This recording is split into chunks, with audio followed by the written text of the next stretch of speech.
नमस्ते डगरियों, स्वागत है आपका अपने मोमेंट हर चैनल पे। हम आपके लिए लेके आते हैं नई नई जानकारियाँ। अगर ये आपको जानकारी अच्छी लगती है तो please like, share and subscribe it.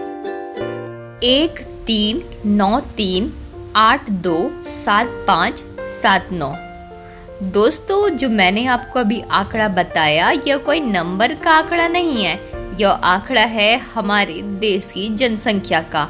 136.64 crore तक पहुंच गई है हमारी आज की जनसंख्या। सरल शब्दों में जनसंख्या किसी क्षेत्र में रहने वाले लोगों की संख्या को बोलते हैं। आज हम जनसंख्या के इस आंकड़े की बात इसलिए कर रहे हैं क्योंकि आज है 11 जुलाई यानी वर्ल्ड पॉपुलेशन डे। साथियों, क्या आपको पता है कि सबसे पहले वर्ल्ड पॉपुलेशन डे की शुरुआत कब की गई थी? इसकी शुरुआत डॉक्टर केसी जैकरियाज, जो कि वर्ल्ड बैंक में एक सीनियर डेमोग्राफर के पद पर कार्यरत थे, उन्होंने जब विश्व की जनसंख्या के 5 बिलियन तक पहुंचने का आंकड़ा बताया, तब यूनाइटेड नेशन ने 11 जुलाई 1989 में एक आम सभा में वर्ल्ड पॉपुलेशन डे को मनाने का फैसला किया। किसी भी चीज का एक सीमा तक होना ही अच्छा होता है।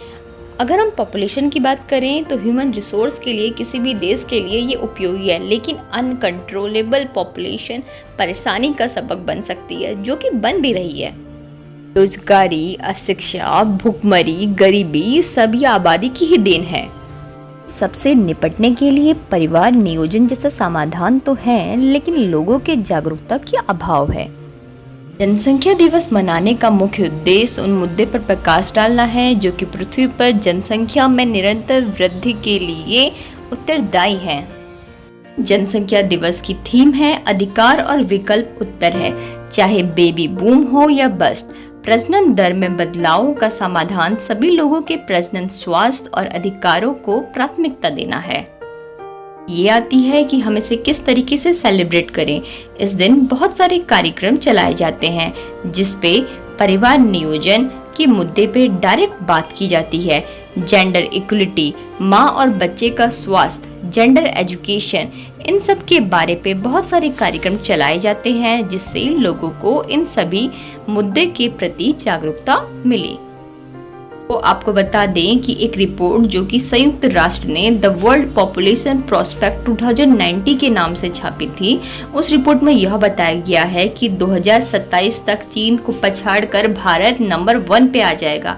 कितने दुर्भाग्य की बात है हमारे लिए कि जिन जिन प्रोस्पेक्ट पे हमें नंबर 1 पे आना चाहिए था, जैसे करके हैप्पी इंडेक्स, बहुत सारे इंडेक्स हैं उन पे हम पिछड़ते जा रहे हैं, लेकिन पॉपुलेशन इंडेक्स में हमारा नाम नंबर 1 पे आ जाएगा कुछ समय पे। तो बात यह भी आती है कि जिस चीन से हम लोग तुलना करते हैं, उस चीन का एरिया भारत के एरिया की तुलना पे 3 गुना है। मतलब भारत का एरिया उसकी तुलना पे कुछ भी नहीं है। अगर हमारी जनसंख्या इस तरीके से बढ़ती रही तो भारत में युवाओं की संख्या तो बहुत ज़्यादा होगी, लेकिन प्राकृतिक संसाधनों का अभाव हो जाएगा।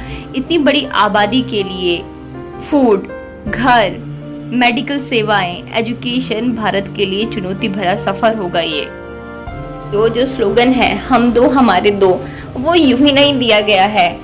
लेकिन भारत जैसे देश में तो यह बोला जाता है कि भाई जो भी है, जो संतान मिल रही है वो भगवान की देन है, हम इसका नहीं मार सकते हैं।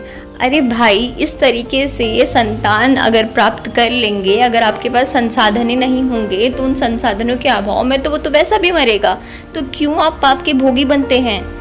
दोस्तों, बच्चों को ईश्वर का उपहार न बनाओ, बस बहुत हुआ, अब अंधविश्वास से आबादी अब न बढ़ाओ। सबसे बड़ी बात है जेंडर इक्वलिटी। भले हम कितने भी पढ़े लिखे हो जाएं, लेकिन अभी भी लोगों को बस यही है कि हमारा एक लड़का तो हमें चाहिए।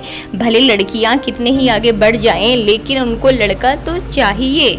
अब लड़की की चाह पे वो जनसंख्या वृद्धि करने पे लगे हुए हैं। साथियों, हमें चाहिए कि इस दिन हम परिवार नियोजन, जेंडर इक्वलिटी, बच्चे और माँ का स्वास्थ्य, जेंडर एजुकेशन, इन सब के बारे पे खुल के बात करें। साथियों, आशा करती हूँ कि आपको ये वीडियो अच्छी लगी होगी, तो please like, share and subscribe.